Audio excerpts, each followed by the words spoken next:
Okay, this video is to show you how to replace the bearing holder on a jet ski. So if you have water that's leaking in, these things get cracked. These are, if it's the original one, 30 years old, they're dried out and cracked.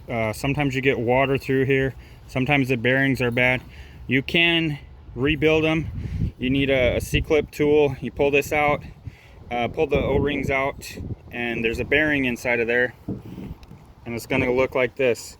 But it's a good idea to just, while you're in here, the amount of work it takes to get in here and replace this, you really want to make sure this is good, or get just a whole kit with the new holder, new seals, new bearing.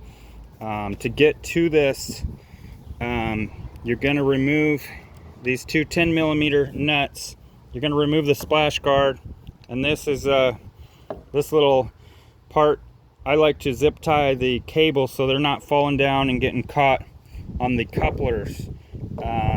So if that's leaking, you're pretty much either going to have to pull the engine, or you're going to have to undo the motor mounts and lift the engine up enough, because the drive shaft has to come out through the hole.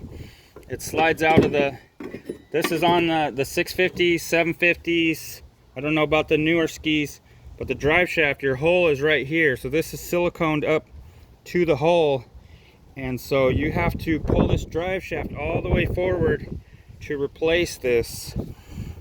If another issue is when you're going to replace it, you want to make sure, sometimes you have to put shims on the motor mounts for the engine. And so before you silicone this, I like to get I go to Ace Hardware, I just get the 100% clear silicone, and you're going to silicone the back of this so that water can't get in.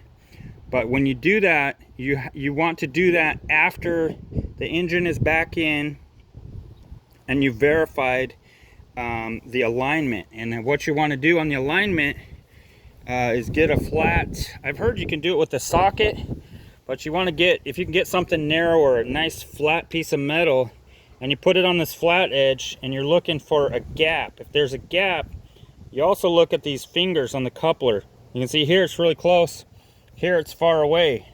So you want this to be square. It should be square across here. So when you put it on here, it should be square with the other coupler. So you're going to have to play with the shims.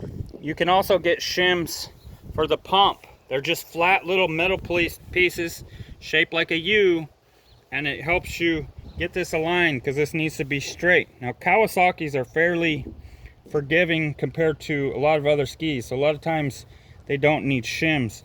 But before you want to put this on there, you got your engine back in, you got your drive shaft back in, your pump's in if you even took it out.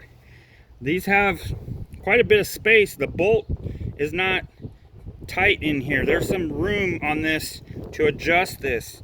So you want to have that lined up before you tighten these bolts down and have the silicone on there. I'm going to show you on an engine in a ski. Okay, so here's a 650 engine. This is a 650 TS.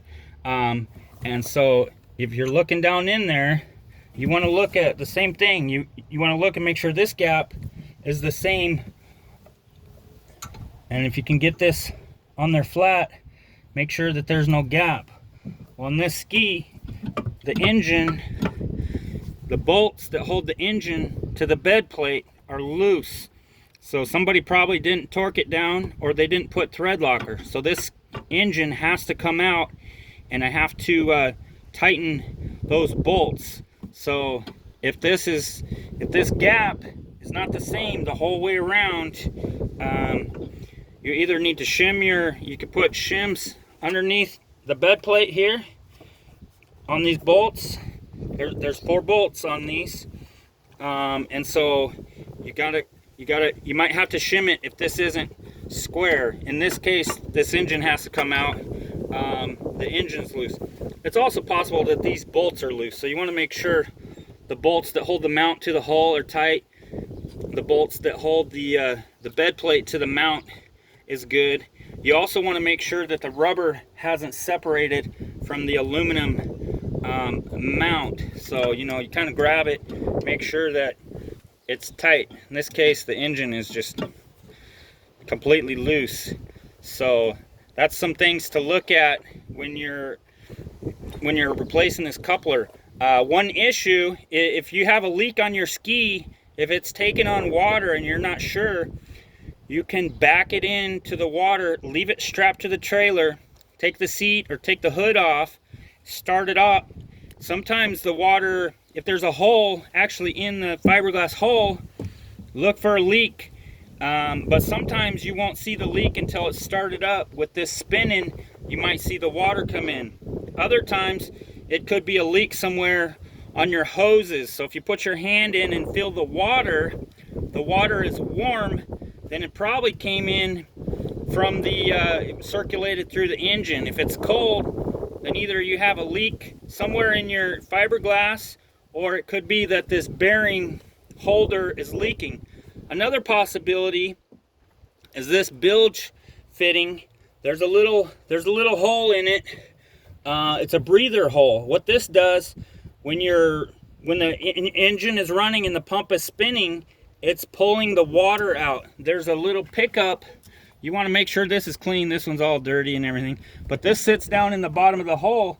That way when you're going, the water goes to the back of the hull. There's a hose that hooks up to that, hooks up to this fitting.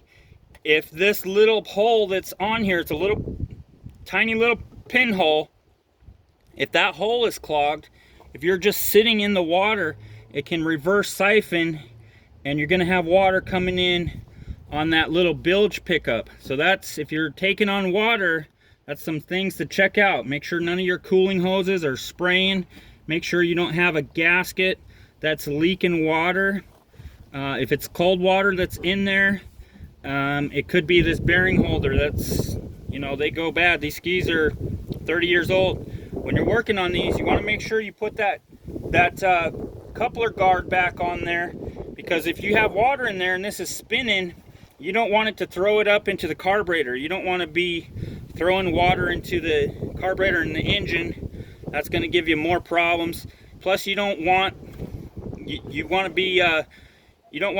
something to get caught in there while it's spinning. So that's a good safety piece to have, that plastic coupler guard. Make sure you put that back on there when you're done.